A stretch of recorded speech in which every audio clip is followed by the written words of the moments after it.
नमस्कार, मैं उज्ज्वल कांत। मेरे साथ जुड़ चुके हैं युवा लेखक शिवाकांत शुक्ला, जो गांधी जी के राष्ट्रवाद पे चर्चा करेंगे। मेरा पहला प्रश्न इनसे है, गांधी जी के राष्ट्रवाद को आप किस दृष्टि से देखते हैं? गांधी जी के राष्ट्रवाद को देखने में गांधी जी ने क्या, गांधी जी ने स्वयं कोई राष्ट्रवाद को लेकर कोई खुद मौलिक विचार कोई नहीं दिए। चाहे उनके पूरे संपूर्ण वाङ्मय को देख लीजिए, एक दो जगह जिन्ना से उनके बहस में केवल एक दो जगह राष्ट्र शब्द का भी प्रयोग किया, नहीं तो राष्ट्रवाद पर उन्होंने कोई मौलिक लेख नहीं लिखे। लेकिन अगर हम समझना चाहते हैं उनके राष्ट्रवाद को, अगर समझना है तो उन पर लिखे गए कई सारे किताबों को, और उनके द्वारा लिखे गए कई सारे किताबों को समझना होगा। जैसा कि गांधी जी का राष्ट्रवाद और भारत के अन्य स्वतंत्रता सेनानियों के राष्ट्रवाद थोड़ा अलग है। गांधी जी का जो राष्ट्रवाद है वो अफ्रीका के ट्रांसवाल में विकसित हुआ, जो उन्होंने अपने अद्भुत राजनीतिक दर्शन और आंदोलन करने के तौर तरीके का जो विकास किया, वो भारत के चंपारण, बारदोली और अहमदाबाद, खेड़ा जैसे स्थानों पर नहीं किया, वो अफ्रीका के ट्रांसवाल में किया, जो अब लिम्पोपो प्रांत का हिस्सा है अफ्रीका में। तो जो राष्ट्रवाद है, जो एकमात्र ऐसा तथ्य जो उनको भारत के अन्य राष्ट्रवादियों से अलग करता है। और उसके बाद में जो उनका राष्ट्रवाद है वो समाहार पर है, समायोजन, सबको साथ लेकर चलने की बात करता है। गांधी जी का राष्ट्रवाद संकीर्ण राष्ट्रवाद नहीं है, वो अंतर राष्ट्रवाद का समर्थन करता है, वो वासुधैव कुटुंबकम की बात करता है। बहुत अच्छे बोले।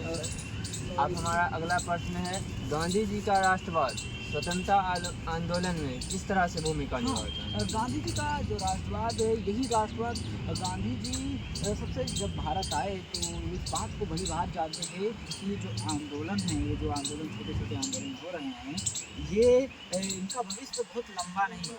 तो इसके लिए उन्होंने अपने जो प्रयोग वहाँ पर किए थे, सफलता हासिल किया था, उसका उन्होंने दोबारा रिप्रयोग किया। और उसके लिए उन्होंने क्या किया, अपने गुरु के गोपाल के गोखले से शिक्षा ली, मतलब ज्ञान लिया, और पूरे भारत के एक दो सालों तक भ्रमण किया। और उसके बाद में वो समझ गए कि अगर इस पूरी आवाम को, इस पूरी जनता को अपने साथ राष्ट्रीय स्वतंत्रता आंदोलन के लिए खड़ा करना है तो उनके मुद्दों की बात करनी होगी। तो इसीलिए वो चंपारण जैसे छोटे इलाकों में जाते हैं, खेड़ा जैसे इलाकों में जाते हैं, और लोकल इश्यूज हैं जो लोकल इश्यूज को नेशनल प्लेटफार्म पर लाके खड़ा करते हैं। तो ये समझना होगा कि तो इस तरीके से उन्होंने एक प्लेटफार्म दिया उनको, जो छोटे मुद्दे थे उनको बड़ा प्लेटफार्म दिया, और अपने हक को लड़ने के लिए उनको अपने साथ लाए। और उनका जो अद्भुत करिश्माई व्यक्तित्व है लोगों को जोड़ने का, वो भी अहम रोल है, जो उन्होंने बहुतों से जो उन्होंने सीखा।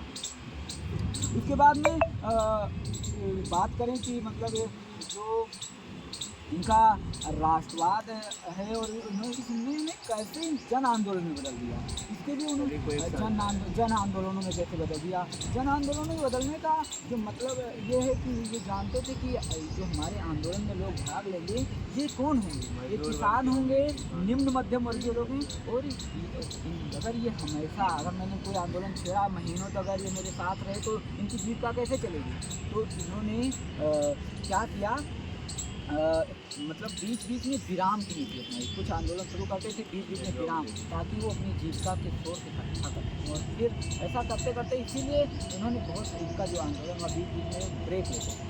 तो ये आंदोलन इनका बहुत सभी व्यक्ति एक साथ जुड़े रहे और ये आंदोलन और इन्होंने कहा कि जो व्यक्ति जहाँ पर है, गांधी जी ने कहा जो व्यक्ति जहाँ पर है वो व्यक्ति वहाँ से अपने स्तर से राष्ट्रीय आंदोलन में अपनी भूमिका का निर्वाह करें। तो गांधी जी का लास्ट में कहूँ तो गांधी जी का राष्ट्रवाद पर बहुत डिबेट है। बहुत लोग क्या कहते हैं, जूडिथ ब्राउन कहता है कि गांधी जी का जो गांधी